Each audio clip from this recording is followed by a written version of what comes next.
ده الاهلي عامل لهم خرم في دماغهم. هو ايه ده؟ انت بتبص شعار مين يا ابني؟ ده انت جالك ترول في دماغك. الواد جدعان جاله ايرور في دماغه.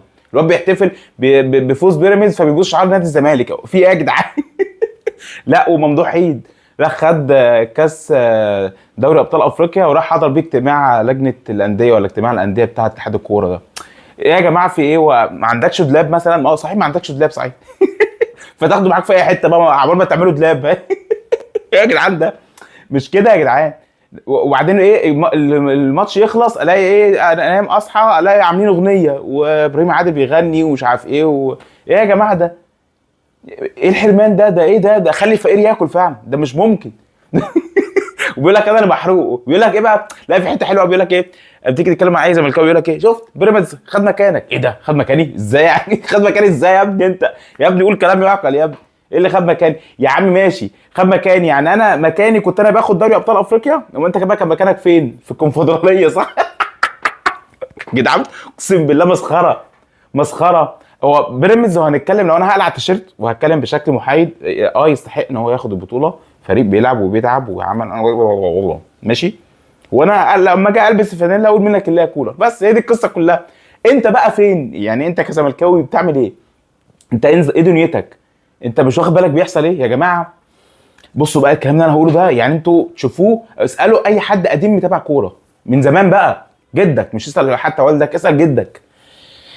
من اول ما قالوا كوره في مصر كان في قطبين، الاهلي ومين بقى؟ وسكه الحديد. وبعد كده ايه؟ الاهلي والترسانه.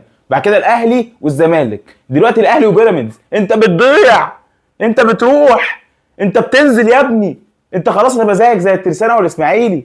انت رايح فين يا ابني؟ ليه بقى انت كده؟ ليه انت فرحان؟ عشان انت مش بتشجع الزمالك، انت بتكره الاهلي. الاهلي عامل لك خرم في دماغك، عامل لك عقده نفسيه. تيجي تشوف اللوجو ده كده تعمل لك، تحصل لك اللي فيه هبل كده بيحصل لك. في يا جماعه؟ في يا ابني؟ ما تشوف يا ابني فرقتك يا ابني، شوف حالك يا ابني، مالكش دعوه بيا يا ابني. يا ابني شوف يا ابني اللي واقف في القيد، الفلوس اللي بتدفع عليكم دي، ولا بلاقوا اللي عندكم في السودا في الاداره دي، شوف ديوتكم فيها ايه بقى يا جدعان. احنا في عبث كروي في مصر اقسم بالله. يعني احنا اهم حاجه عندنا نرد على الاهلي.